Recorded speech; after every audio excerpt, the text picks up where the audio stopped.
Good morning, my neighbors, and welcome back to SHUMP Street. I am your host, Iman Shump, and I'm here with my big brother, Ari, and this is our NBA show with championship aspiration. We got a great show for y'all. And you know, before we talk basketball, we got to do the same old thing and talk about the Bears. Cleveland Browns got their ass kicked.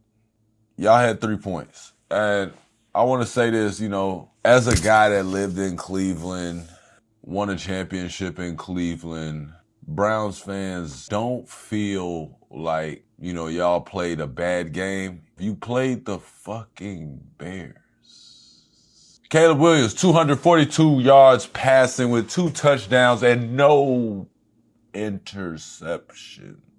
We are now 10-4, and next, Green Bay at home, week 16. Ooh, payback's a bitch. And now, let's get into the first quarter. It is time for the rear view where we look back at the past week of NBA action. First up, what we're going to talk about, LeBron and Dillon Brooks. And the saga continues. The Lakers beat the Suns on Sunday by 2 points. LeBron averaging 25, 8, and 6 with 2 blocks in his last 3 games. The biggest story today, though, is the altercation between LeBron and Dillon Brooks. There it goes. Shot goes up. Ball thrown back off Bron's head. Bron is upset. He doesn't like this. They're trying to stop him. Bron keeps going. Ref tries to get in between. Bron moves the ref. Just a technical foul. This isn't about that game. This is about years of Dillon Brooks nagging at him, poking at him, going at him. It's kind of cool to see Bron in human form. We've watched Bron kind of take the high road so goddamn much. And I think he just sick of this shit with Dillon Brooks, which I don't want Dillon Brooks to stop. I don't want you to stop. This is must-see TV. I read the comments. I don't usually read the comments, but I read the comments. One of the comments said, Bron, go ahead and swing, man. We ain't even gonna be mad at you. It is year 23, my boy. If Bron got kicked out for stealing on you, no one cares. It has nothing to do with his career. He clearly was sick of you. So everybody that's poking at the bear, I hope Bron didn't read that comment like I did, because he might smack shit out one of y'all ass. I ain't gonna lie. We gonna see what goes on, man. But it's getting chippy, and I like it. It's getting chippy. Number 2, we have a Giannis update. Well, as y'all know, last week, me and my brother went off on a little riff. You know what I'm saying? We just kept on going. We just kept on going. And then we brought up Giannis. And we brought up the fact that he removed all his Instagram photos. Well, Ari brought that up. I ain't bring it up. Removed all his Instagram photos, and then he had a injury that, you know, the timely fashion of all the rumors and everything. They were saying, you know, the injury might not be a real injury. And, you know, we reported on it because, you know, we media. And honestly, I ain't know that y'all was watching the show. But Giannis tapped in. He said, I feed my family through the game, and I would never disrespect the game. Anyone who knows me knows that I'm all about this hoops. You can say whatever you want about me, but one thing you can't say is that I would cheat the game. So Giannis, my bad. Me and my brother was, you know, we was joking around a little bit. And you're right. You can check us, because you want to know why we gonna let you check us? Because clearly you watching the show. I just want to point out one thing, though, Giannis. You DM me about the integrity. You ain't say shit about the trade, though. You real slick, though, because you ain't say nothing about the trade, though. But you know what? I ain't going to say nothing, fool. I got you. I keep it low key. All right, man, at 3. I ain't going to stay on Giannis too much. Wemby returns. A Wemby. Oh, man, he returns in a victory over the OKC Thunder. I know Ari jumping up for joy. Wemby had 22, 9, and 2 in 20 minutes off the bench coming off of that injury. Was this the best win so far for any team this season? Now, though it was a great game and all that, that's cute and all well, that was not the best game. The OKC Thunder are playing incredible basketball, which made it seem like that game meant more than it did. And I'm here to let you know it did not. They're still playing incredible basketball, and they're going to write that down on their list because they now have a to-do list that has something to do with the Spurs. And that ain't nothing but great business for everybody that's loving the game of basketball because, God damn it, the playoffs going to be good. I'll tell you who pissed off. Chet pissed off after Buddy ass decleated him.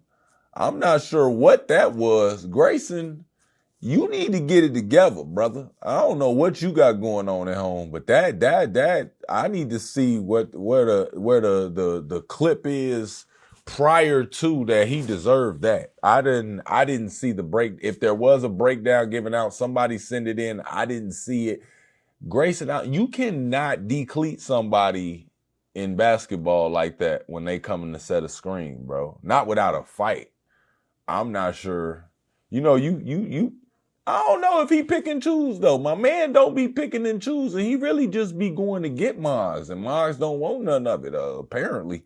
Victor has this to say after the win. And after missing so much time, to be out there in the fourth quarter like you were, to be able to close the game out the way you were against, obviously, a guy in Chet you've played against, and against a team, like you said, you guys are chasing. How much fun was it to be back in the mix again after having to wait the last few weeks to play? Well, I mean, you can't imagine. It's just incredible.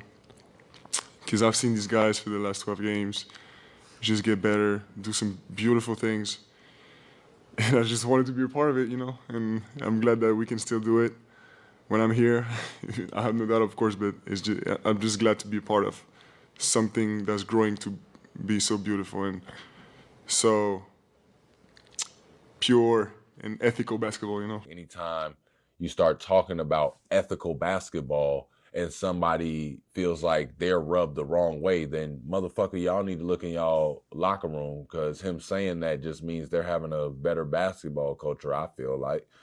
But I feel like that's what everybody feels like should happen when you go to the San Antonio Spurs. That's been the same organization, as far as I'm concerned, the whole time I've been in the league and the whole time I was a fan of the league before I got in it.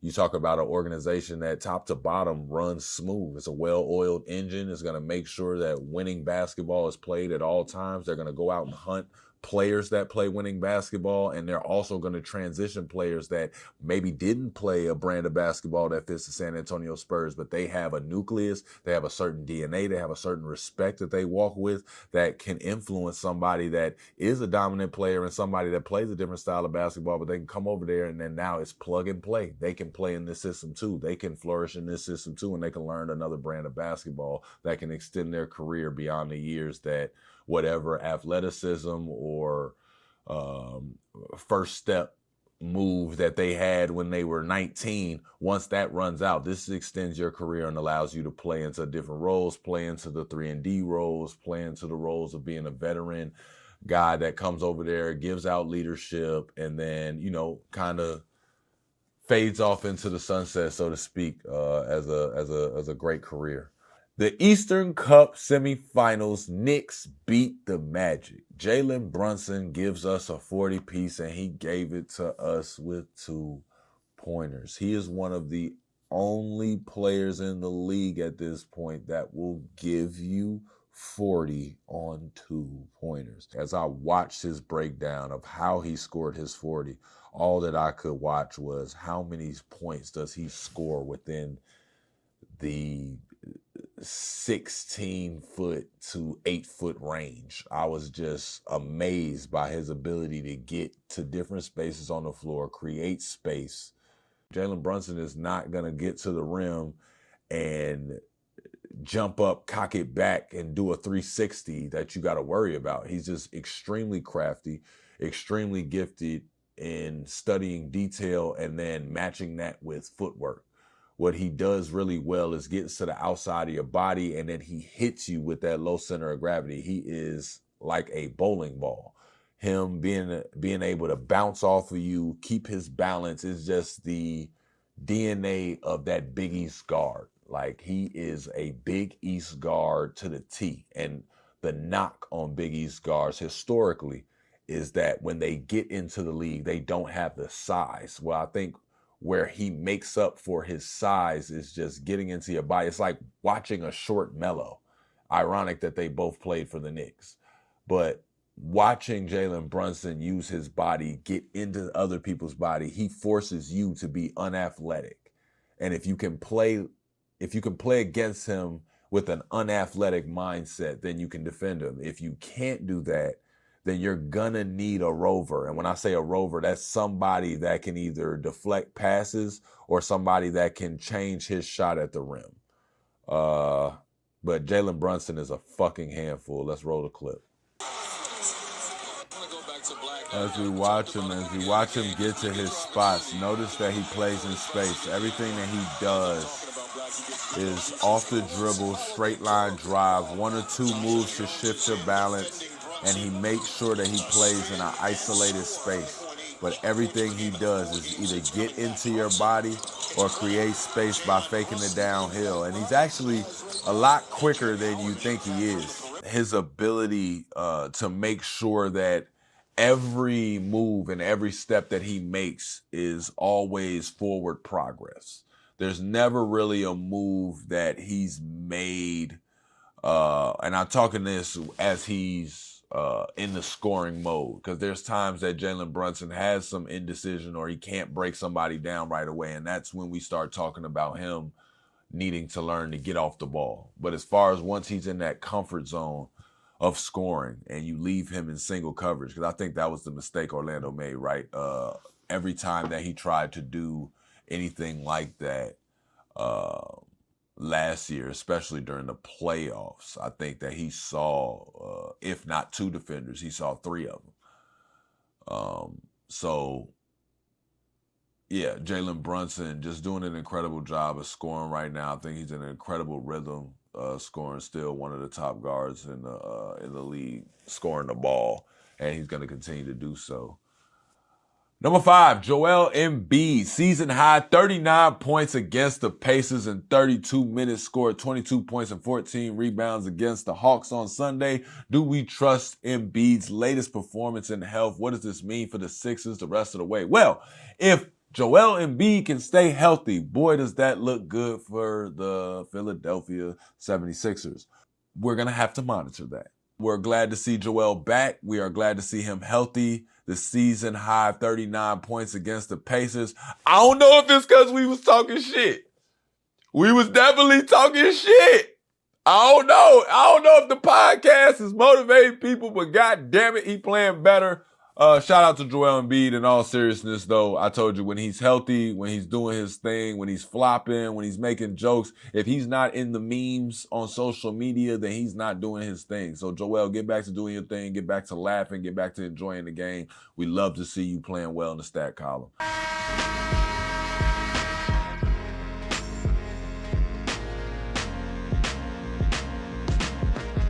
MPJ moving without the ball and finding ways to score that don't dominate the ball, which is what we have entered into in 2025, is a ball-dominant league and a league where people talk about getting in their bag and how big their duffel bag is and how many moves they have and what hand they finish with and woo-wop the woo-bam. MPJ has found a way to say, I don't need any dribbles. He's now scoring it in the Kyle Korver mode. He's in the JJ Redick mode. He's in the Steph Curry mode.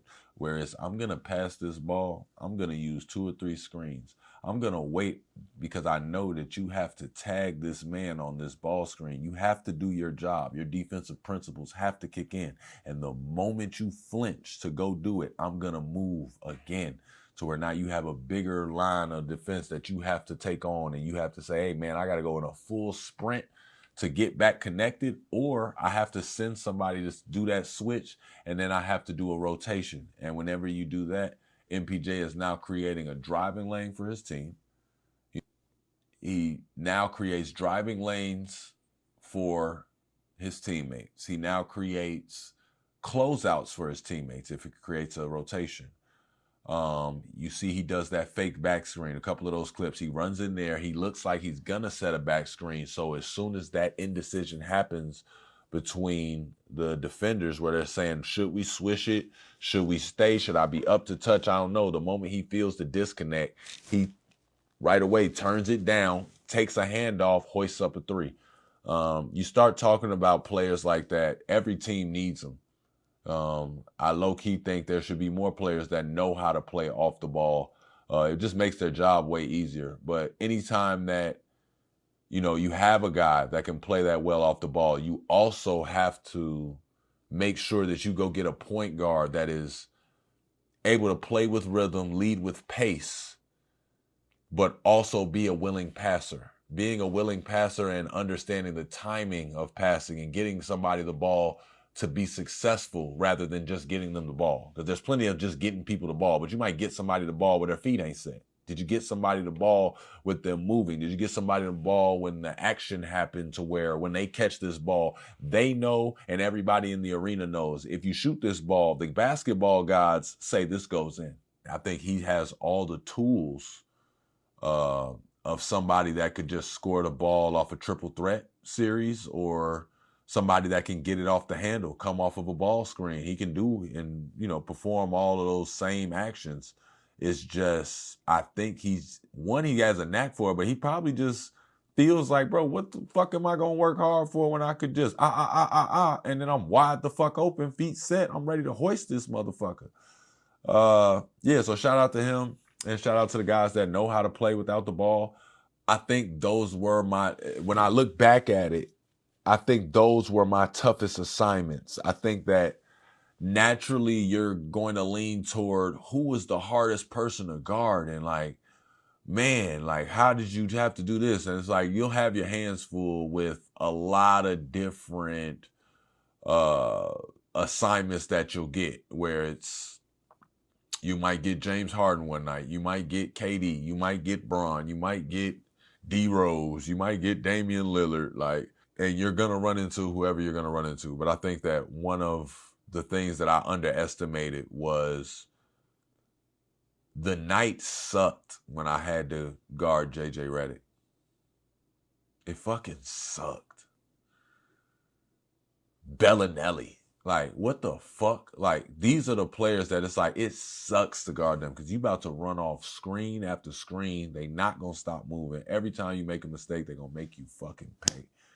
Kyle Korver, JJ Redick, Klay Thompson. Not sure who we got right now that are really good off the ball. I say KD's incredible off the ball. I got to think about that. I got to sit with that a little bit for the present. There's a couple players that move without the ball, but I think they're forced to.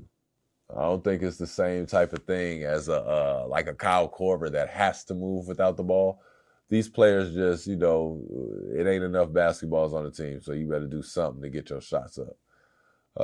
But yeah, let's start putting together a list. Us and y'all at home. Let's fucking do it.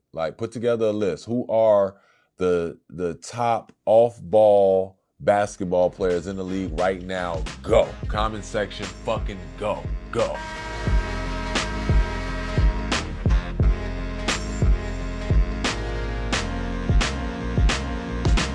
Okay, you all, it is halftime. So let's see what we got for today's entertainment. Rob, take it over.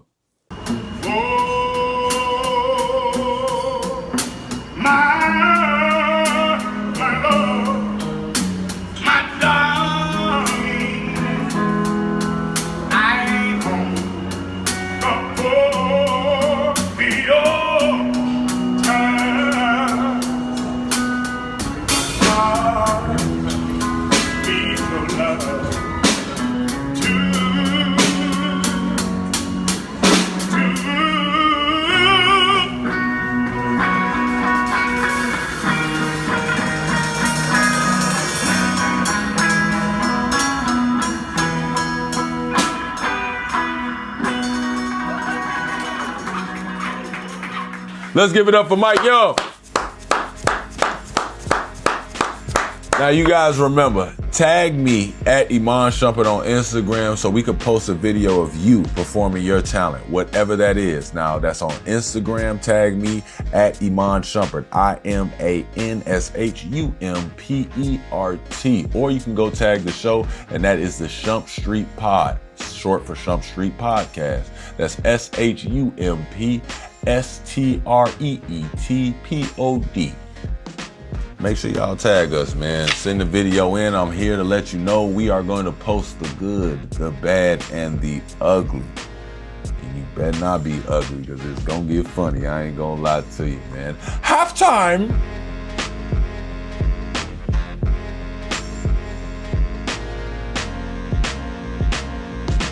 It is now the third quarter, and we are talking for the NBA awards season. It is the third quarter today, and we are checking in on some of the top performance and possible contenders for the end of the year awards. NBA.com has Jalen Brown fifth in the MVP race right now, behind Cade Cunningham, Luka Doncic, SGA, and the Joker. Brown is averaging 29 points, 6 rebounds, and 5 assists. The Celtics are 15-10 going into Monday's game against the 20-5 Pistons. Will Jalen Brown finish as a top 5 vote getter in the MVP race? Hell no. What about Donovan? We're going to start talking about this Donovan Mitchell shit. We're going to start talking about it. Because when I was in the league, people used to underestimate what I would deal with, and I used to be like, no, I can't allow y'all to guard Donovan. I got to guard Donovan. Not letting him get off here. I see what he's capable of. No thanks. Don't want him running up 35 over here. He been running that shit up on y'all all year. And I've been dealing with, I've been working with FanDuel. Shout out to FanDuel. Shout out to the Cleveland Cavaliers organization. Yes, I have been doing pre and post game for them, and I have been seeing it on display. He's been busting all ass that y'all bring over there. I've seen it. I've seen him turn it on. I've seen him have single figures and then motherfucking 30 in the fourth. I've seen it the fuck all over there. So that's what I'm saying. Like, if we gonna mention just anybody, and honestly, Jalen, I don't want you to feel like I'm just talking shit.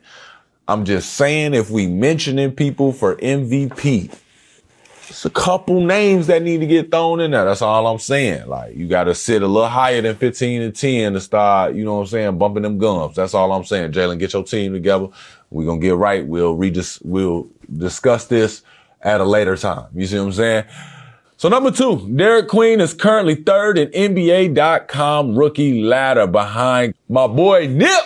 You hear me? My boy Nippy. But yeah, Derek Queen is currently third.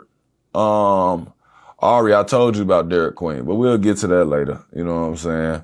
But he's right behind my boy Triple Nipple and Cooper Flag, the Great White Shark. But he's also ahead of Cedric Coward and Jeremiah Fears, Jeremiah Fears, I love that you just keep getting in people's face. Keep doing that. I know they're going to try and influence you to start being, they do that to you, where they like, the same reason we love you is why we hate you, though. Like, we don't want you. Fuck all that. Go out here for war. We came to see war. This is war, bro. We don't come to watch. Like, I want to feel like, a little part of me wants to feel like whoever's on the other team dies. This is war. Like, that's what the fans want to feel like. We kind of want to feel like life or death situation. Just saying. Like, when you feel like it's like that and there's a desperation that comes with it, we'll pay however much it costs to watch. We'll pay it. I swear to God, I'll pay it. I will pay it. So yeah, keep doing that. I love that. Will Queen make first team all rookie? He better. Even though they are going to have a hell of a first team. But honestly, they might as well just do a first team and just give it 12 spots. Just do a real team. Fuck it. Like, fuck the second and third shit. Like, just do one team. Cause I ain't gonna lie, y'all got a nice little class. Here are the top 5 most likely to win most improved player, according to the BetMGM in order. My boy Denny in Portland. You got JD in Detroit. We got AR for the Lakers. You got Jalen Johnson in Atlanta, and you got Josh Giddey in Chicago. AR is going to get the most praise because he's in that Laker jersey, right? Josh Giddey should get my vote because he's playing for Chicago, right? But I think I'm going to either have to go with Jalen Johnson in Atlanta or Denny Avdia. So that J is silent. He got a silent J. So you don't shoot the J. You drive it. Yeah, I'm going to give it to Denny Avdia, though. Playing with Portland, I really just enjoy watching him play basketball. He's a lot like Goonie to me. They have an efficient way to them that it doesn't make sense to me, where it's like, I don't get how you're getting by people. It's not like you're hyper athletic, you're super explosive, you're just fucking crafty. And I can't match your game with the next guy. I always felt like as I played in the league and I played against a lot of different guys, I would feel like as soon as I see your handle or as soon as I see the way you shoot the basketball, I can say, okay, reference, you had to guard this player and their game kind of mimics that. What things worked against this guy and will they work on this guy and what are my quick adjustments? But it's like all a quick creative process as a defender to say, man, how do I get ready for the night ahead of me? When I see his game, I see a craftiness that I can't match with another player. So it would just ruin my scouting report. And I see that a lot with a couple of different guys where it's just like they have a package. You know, a lot of people call it a bag, a duffel bag. You got a bag and all that other shit. But we call it a package. And when I used to talk to Phil Handy and Kyrie a lot, especially in preparation for different games. And we start talking about a package that most scorers, ball handlers, they have a package. And when we speak of a package, we say when they come out here to stop, just to put the brakes on, what do? Some people put the brakes on and they go under their leg. It's a tween, but behind the leg. That's their brakes. Some people go stop on a dime 2 feet behind the back. Some people stop, spin. Then you got your Isaiah Thomases, your Luka Doncic. They're going to come, they're going to give you the half open door, closed door. You know what I'm saying? But everybody puts on their brakes different. You got your KDs that'll just stop and just sidestep you and then start with a hard yank, pause. Everybody has their movements. Everybody has their motion. And everybody has their brakes. I think it's so interesting when we start seeing some of these new guys and you don't know what the fuck they're going to do. You don't understand their footwork. You can't mimic it. You can't study for it. It doesn't really make sense. But I think that creates a certain danger when you play against them. So I'm going to go ahead and give it the bet MGM most likely to win. I'm going to go ahead and give it to Denny.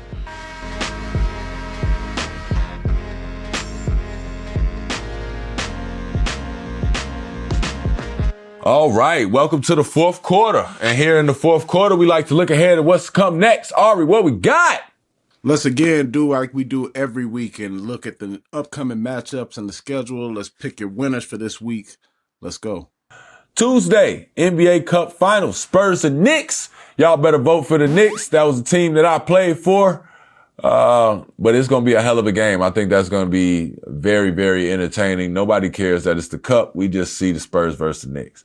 All right, Wednesday, we got the Cavs in Chicago. Oh, my Lord. I know I work with FanDuel, and I'm supposed to be picking the Cavs, but I'm always going to pick the Bulls when anybody plays them. So Chicago, go ahead, come home with that win. We do not like losing at home. The city is much nicer and much more peaceful when we win. The Grizzlies at Timberwolves Wednesday night. Who we got? I think I'm going to roll with the Timberwolves. The Grizzlies ain't really on shit this year. All right. Thursday, Pistons Mavericks. I'm definitely taking the Pistons. Magic Nuggets. I'm definitely taking the Nuggets. I told you I'm not too big on the Magic, even though I love the shit out of Desmond Bane for taking the ball and throwing it off of OG. Not to say I got anything against OG. I just love to see that style basketball. Don't nobody care about your feelings. And the rules say if the ball go off of you that is out of bounds, it just didn't say I couldn't throw the ball that hard. Whew. The NBA is back, boy. Tell you the NBA is back. Warriors at Suns. I think I'm going to take the Warriors even though they're on the road and even though I think that the Suns are playing very chippy basketball, but I think that same chippiness sometimes down the stretch eliminates their ability to process a big moment. And I think the Warriors, you know, they got the wrong motherfucker to play around with. Let's talk about Friday. We got the Heat at Boston. I'm going to take the Celtics in that, by the way. Sixers, Knicks. Yeah, give me the Knicks. Spurs, Hawks. Give me the Spurs. Thunder, Wolves. Thundercats. Ho! Saturday, Rockets, Nuggets. I got the Nuggies. Ari would be happy about that. Yeah, I'm going to pick the Nuggets for that one. Just because of the matchup, I think that though the Rockets are an interesting matchup for the Nuggets, I think that the Nuggets are a nightmare for the Rockets. Celtics, Raptors. Not doing as well as I thought they was going to do. I thought they was going to keep going to another level, but I think they're pretty limited at the level that they could play at. I think the Celtics will pull that out. Lakers, Clippers. Give me Lakers. Sunday, Heat, Knicks.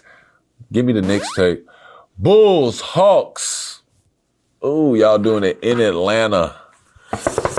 Ooh, I know I'm supposed to take the Hawks, but god damn it, the Bulls gonna beat y'all. Monday, Hornets, Cavs. Give me the Cavs. They pay me. No, seriously though, the Cavs are playing some great basketball. I think they'll pull that one out. Mavs, Pelicans. Give me the Mavs in that matchup. Magic, Warriors. Give me the light-skinned man and the Warriors. So help me God. Oh man, that was another great episode of Shump Street. I want to thank y'all for coming through with us and make sure that y'all go like, comment, and subscribe. We'll see you next time, man. Make sure you go on Facebook. You can find it. You can see some of the clips on Instagram. Make sure you go to YouTube to watch the full episodes, but make sure you watch, man. I appreciate y'all for being a part of this. Until next time or next week, we'll catch y'all.